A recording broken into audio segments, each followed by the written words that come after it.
பெருமதிப்பிற்கும் பேரன்பிற்கும் உரிய அண்ணன் உலகநாயகன் கமலஹாசன் அவர்கள் நடித்த படம். என்னுடைய அன்பு தம்பி லைக்கா சுபாஸ்கரன் தயாரிச்சிருக்கிறாரு. பெருமைக்குரிய இயக்குனர் சங்கர் அவர்கள் இயக்கிய இந்தியன் படத்தோட பாகம் 2 பார்த்தோம்.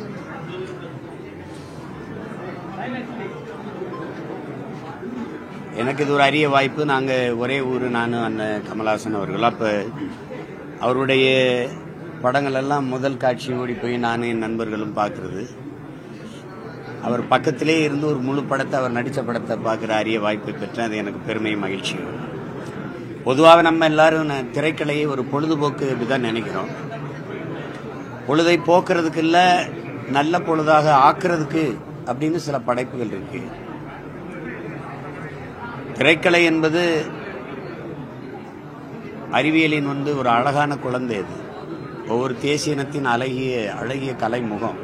அப்படிதான் பார்க்கணும். அது குறிப்பா இந்த படம் ஒரு திரைக்கதை அமைச்சு எடுக்கப்பட்ட படம்னு சொல்ல முடியாது. அன்றாட நிகழ்வுகளில் நாம சந்திக்கிற, நம்ம எதிர்கொள்கிற அவலங்கள், எவ்வளவு பிரச்சனைகளை எதிர்கொள்றோம், அதை நமக்கு எதுக்கு பிரச்சனை, நமக்கு எதுக்கு வம்பு என்று கடந்து போவதுதான் இந்த நாட்டுக்கே பிரச்சனை.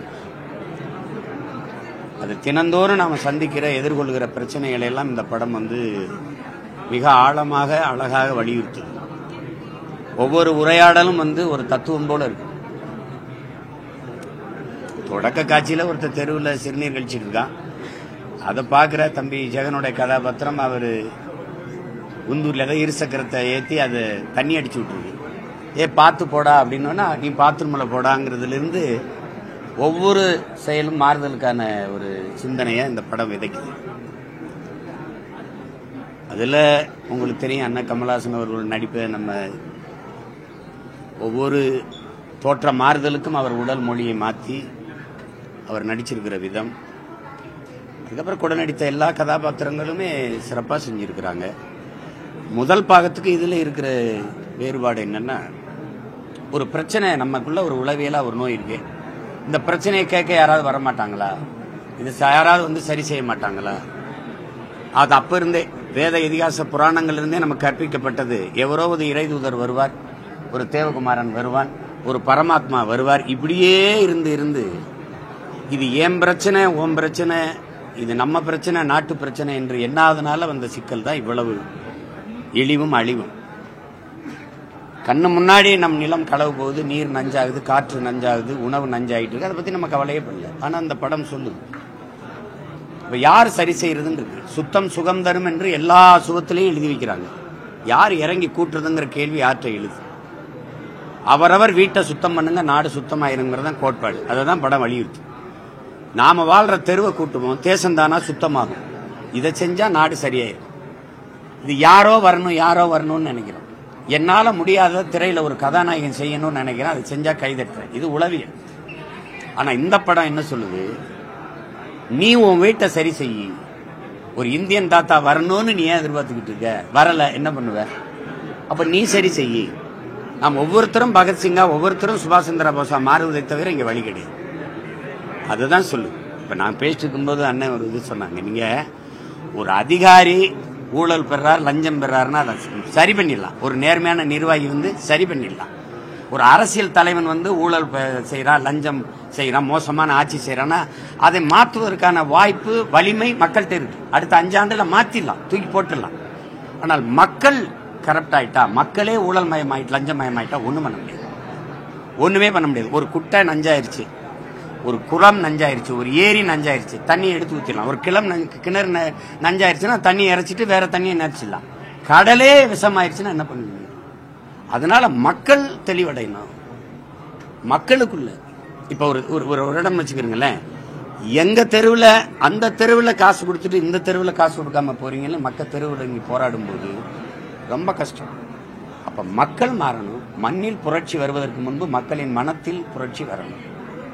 அந்த மாற்றத்தை ஒரு திரைப்படம் செய்யணும்னு நினைக்கக்கூடாது, நம்ம ஒவ்வொருத்தரும் செய்யணும். ஆனால் இந்த படம் ஒரு ஆகச்சிறந்த விதையை ஒவ்வொரு இளைஞனுக்குள்ளேயும் விதைச்சிருக்கு. அது மிகுந்த பாராட்டுக்குரியது. திரைக்கதை அமைத்து இயக்கிய சங்கர் அவர்களுக்கும் அதில் ரொம்ப தன்னை வருத்திக்கிட்டு ரொம்ப மெனக்கெட்டு நடிச்சிருக்கிற நம்ம எல்லாருடைய அன்பிற்கும் பாசத்திற்கும் உரிய உலக நாயகன் எங்கள் அண்ணன் கமலஹாசன் அவர்களுக்கும் என்னுடைய வாழ்த்துக்கள். படத்தை எல்லாரும் பார்த்து பெரு ஆதரவு கொடுக்கணும். ஏன்னா அப்போதான் இந்த மாதிரி சிறந்த படைப்புகள் தொடர்ந்து வரும். இது முழுக்க முழுக்க சொல்கிறேன், பொழுதுபோக்காக பார்க்காம கேடுகட்டு புறையோடி அழுக்கு சமூகமாக இருக்கிற குற்ற சமூகமாக இருக்கிற இந்த சமூகத்தை பழுது பார்க்குற இது ஒரு கலையாக இந்த படத்தை நீங்கள் பார்க்கணும். இந்த படத்தில் பங்கேற்று உழைத்த என்னுடைய அன்பு தம்பி ரவிவர்மன், கலை இயக்குனர் தம்பி அனிருத் ரவிச்சந்திரன், எல்லாருக்கும் என்னுடைய அன்பும் வாழ்த்துக்களும் நன்றி.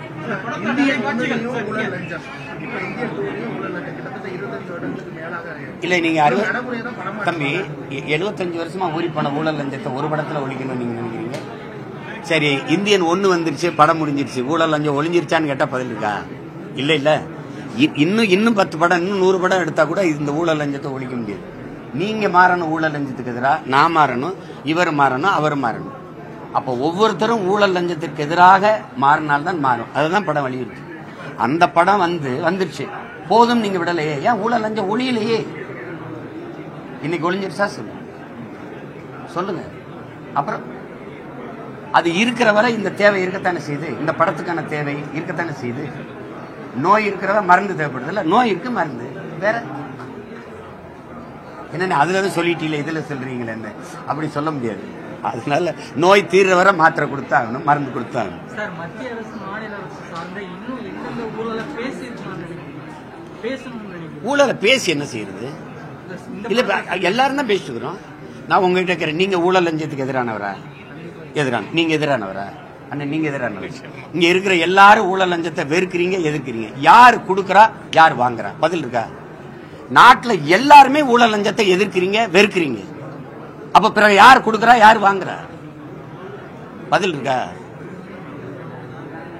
இங்க தன்னலத்துல இருந்தான் பிறக்குது. பிறருக்கு யாருக்கும் கிடைக்காது எனக்கு கிடைக்கணுங்கிற எண்ணத்துலதான் ஊழல் லஞ்சம் பிறக்குது. கோயிலா முதல்ல போய் நான் கும்பிட்டு போயிடணும், சிறப்பு தரிசனம், வரிசையில நிக்க முடியல.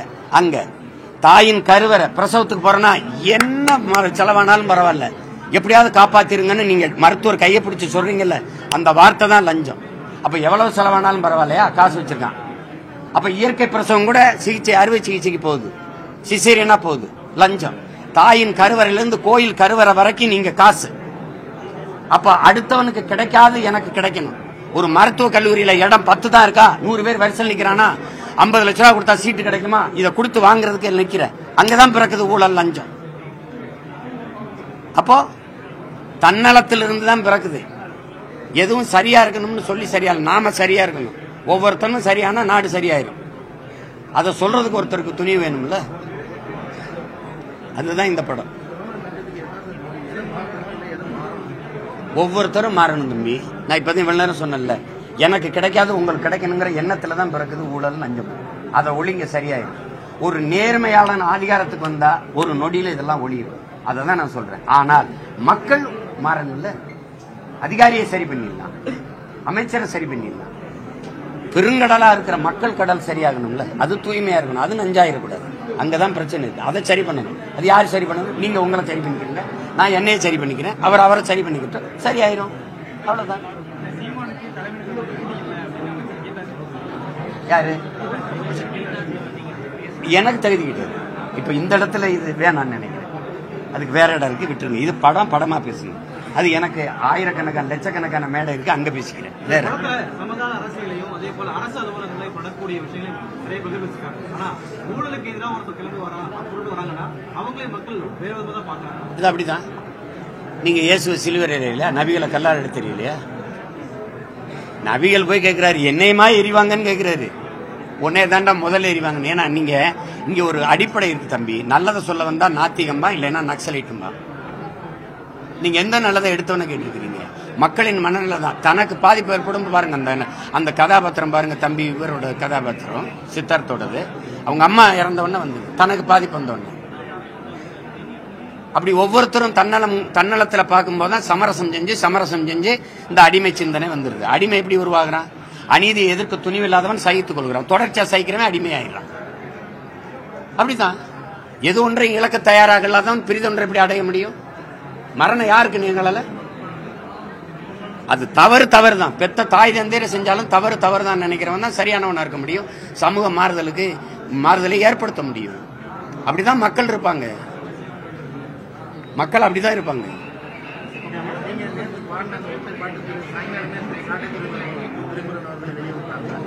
அது எங்க பாட்டு கிடையாது, அது விடுங்க, அது அப்புறம் அண்ணன் பேசுது. இது படத்துக்கானது மட்டும். நன்றி.